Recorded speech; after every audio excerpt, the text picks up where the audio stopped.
Hiking the Lost World of Mount Roraima.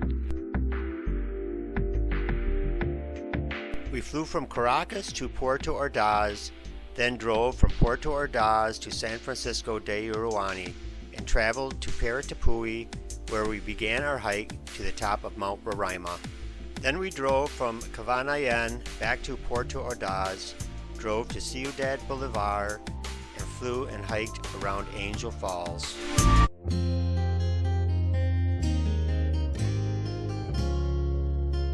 Arrive in Caracas, Venezuela's capital.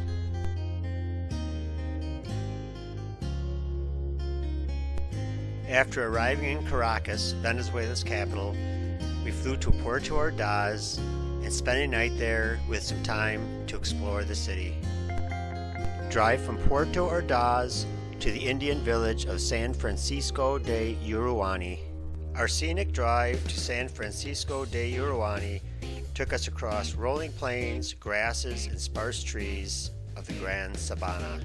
These plains, which are in Canaima National Park, are dominated by huge mesa mountains called tepuis. We also passed through gold fields and a diamond mining territory on our way to the village.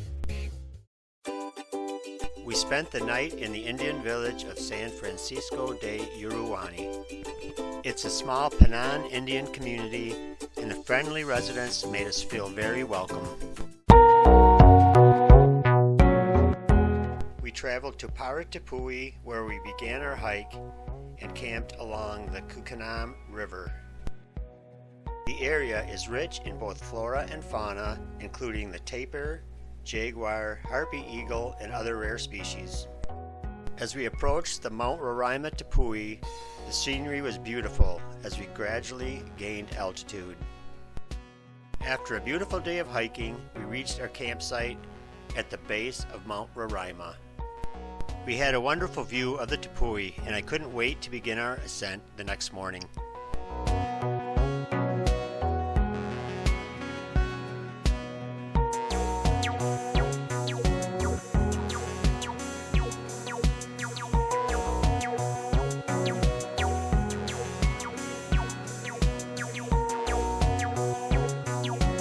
In the morning, we began our ascent up Mount Roraima, and the lush jungle was alive with birds and beautiful orchids. To climb Roraima, we took the Paratapui route, the only non-technical route from Venezuela. Much of the flora and fauna found on Roraima are unique to the plateau. On top of the Tepui grow various types of forests with a wide variety of orchid, bromeliad, and carnivorous plant species like the pitcher plant. The animal diversity consists of insects, birds, toads, as well as small reptiles and mammals like the mouse. Sir Conan Doyle's book, The Lost World, about the discovery of a living prehistoric world of dinosaurs and prehistoric plants, was inspired by the early explorations on the Tepui. It took us about 5 hours with a steep climb of about 2,900 feet to reach the summit at 9,220 feet above sea level.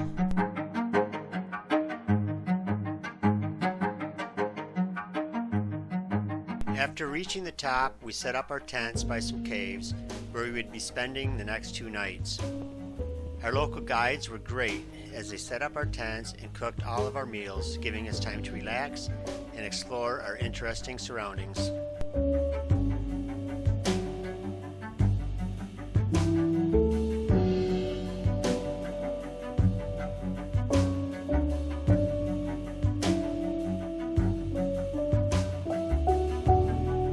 After a good night's sleep and a tasty breakfast, we were excited to venture out and explore.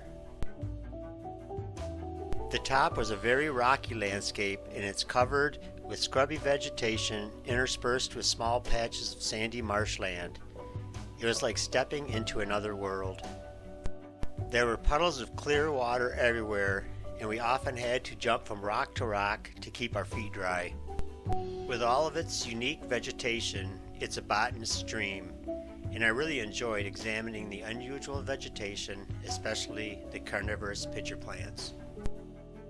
After wandering through the sculpted rock formations, balancing rocks, and clear pools, we finally arrived at the Valley of the Crystals. We also had the opportunity to visit the Three-Corner Country Monument, where Guyana, Venezuela, and Brazil all meet at one point. We had a chance to experience the spectacular panoramic views of the surrounding Grand Sabana and nearby Tepuis before the clouds settled around us.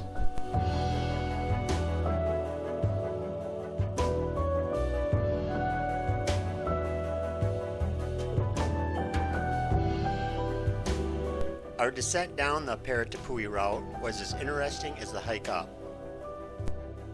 Going the other direction gave us views we had not seen on the way up, and it was not as tiring, but maybe harder on the knees.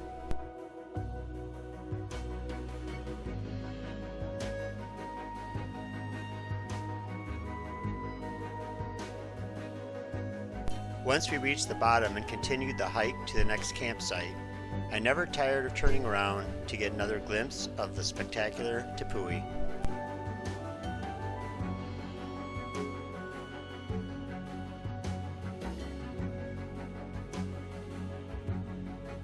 After approximately 5 hours of hiking down the Tepui and across the grasslands of the Grand Sabana, we arrived at our campsite near the Kukanam River.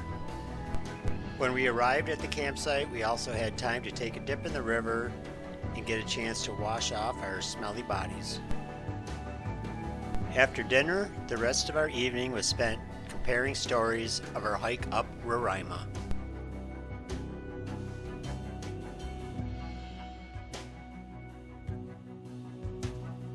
The next day, we spent another night in San Francisco de Uruani, then drove to the Cavanayan with its Franciscan mission perched at the edge of the mesa.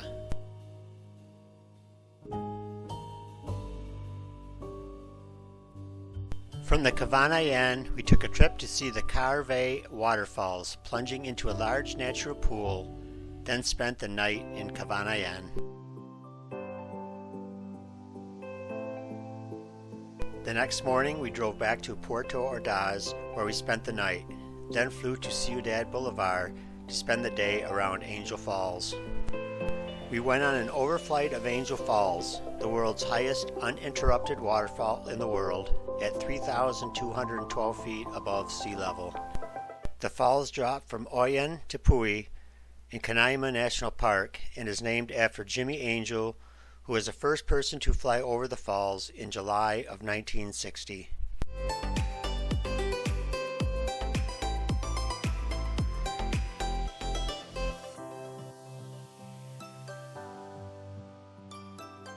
After a flight over the falls, we visited Kavak Canyon. The only way to see the Kavak Falls is to swim through the canyon. It was an exciting and enjoyable swim, and the falls were beautiful. We also spent time jumping off the cliffs into the pools below.